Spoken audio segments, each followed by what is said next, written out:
Hi, welcome to Reinventing Barbie. I'm Tricia Anders, and this is the first of a series of about five-minute videos. I will be talking about how I recycle Barbie dolls. And when I say Barbie, I'm referring to the word generically to refer to any sort of fashion doll. Back in the 60s when I was a young girl, I had one Barbie and a scooter doll, which I still have. She is sentimental, so I won't be changing her. Today, most children, especially little girls, have a dozen or so more dolls. Once the child tires of them or grows out of them, they are relegated to the bottom of the toy box or are given away. Once they're given away, you can procure those dolls at thrift stores, flea markets, garage sales, and whole lots on eBay. Why upcycle Barbie? Why reinvent her? 1, keep her out of the landfills. 2, because you can. And 3, no need to hand build a figure. You have a ready-made armature, and this saves time. In addition, if you are inexperienced with sculpting and don't care to learn how to sculpt, well, you have a ready-made armature limited only by your imagination. And by saving time not hand building the figure, you can pass the savings from saving time onto the finished piece if you intend to sell her. And then she'll be a little more affordable. Finally, a very good reason for transforming Barbie is the elevation of taking a mass-produced commercial object and turning her into a unique work of art to be admired, contemplated, and placed on a pedestal. She is no longer a toy or a plaything. And by transformation of Barbie, I don't mean a repaint. Many people wipe out Barbie's face with acetone and repaint her, which is what I did when I first started altering her. And then I began to realize I wanted more of a complete transformation, as complete as possible, so as to make the original doll unrecognizable. Now, when someone says to me they would not have known that it was a Barbie doll, I feel I have succeeded. Okay, so the first thing you need to do is procure some Barbie dolls. And I would say work on 3 simultaneously because you're going to go through drying processes. So while one piece is drying, you could be working on the next. Now, old-fashioned Barbie is quite nice, but she is limited in her posture. And that can be boring, of course, depending on how you finish her in the end. But, you know, her arms go up and down, her head swivels left to right, as is her waist, and she can sit. But I would consider some other type of fashion dolls if possible. And one of my favorite, well, I think for sure my favorite are Monster High dolls. I like their exaggerated bodies that can be moved and bent in so many different ways. The head tilts up, down, left, right, all around, and her hands are very, very expressive. I also very much enjoy a big-headed doll. They are particularly nice if you like to paint faces because you have a bigger canvas to work on. Don't buy a brand new doll, that would be crazy. I try not to spend more than 99 cents per doll, making this type of art very affordable. Definitely don't use your treasured sentimental doll from childhood.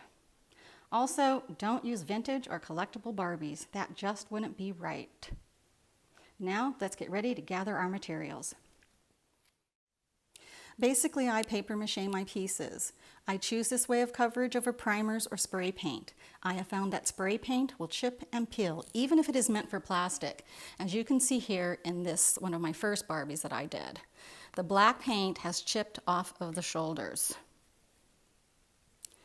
Also, primer is a little bit better, but original Barbie has rubber legs and makes them more flexible and more amenable to crackage. A word I think I just made up.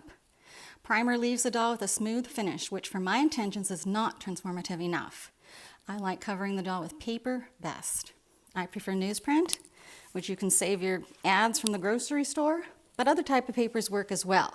If you get a lot of stuff from Amazon, you'll have a lot of packing paper. You can use that. You can use tissue paper. It practically dissolves during application and it really melds over the form, as does pattern paper if you have a lot of old patterns that you no longer use. Okay, so I find that having a materials kit is very handy. You don't have to go searching all through your studio when you get ready to work on your dolls. Besides paper, You'll need a paintbrush, you'll need scissors for cutting hair, and you'll need a water bucket.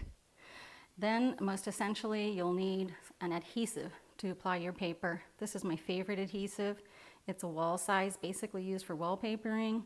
It's gel and it's super smooth. Also, this one box will probably last a whole year.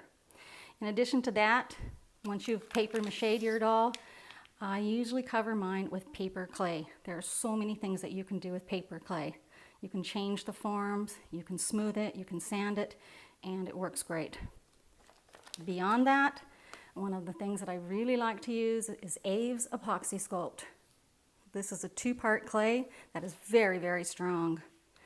I built this neck on this doll several years ago. It is hard as rock. It's very strong. Also, I use it, I'll put it in between cracks and places that I don't want to move once the doll is finished.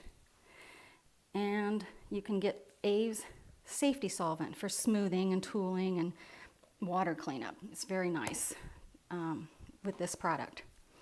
One of the things that I do on my dolls in the end is I will put sand on them. I texture them with sand. The sand homogenizes the whole piece and takes away some of the rough edges or bumpy areas, and it's easy to work with. Also, don't use beach sand or sandbox sand. You'll also need to get some primer. My favorite is by Golden, gesso. And a white glue is very, very handy. Mod Podge, I use it for everything. Fabri-Tac, this is great product. It's a little pricey, but if you're using mixed media and you're embellishing lots of different things, it works wonderfully. It's better than hot glue. Basically, it's hot glue that's cold. And that's, oh, one more thing. You'll need to get a sanding block. This is my favorite sanding block. I found it at True Value. I love it because of the way it's indented. You can then sand your hair and head so efficiently. And or sandpaper works too. And that's about it. Thanks for watching the first video of Reinventing Barbie. In Lesson 2, I will demonstrate the procedure I use to get her prepped for transformation. If you want links to the products I described earlier, they will be in the description, along with a link to the Facebook group where you can share your works in progress and ask questions. Come back again, and you are never too old to play with dolls.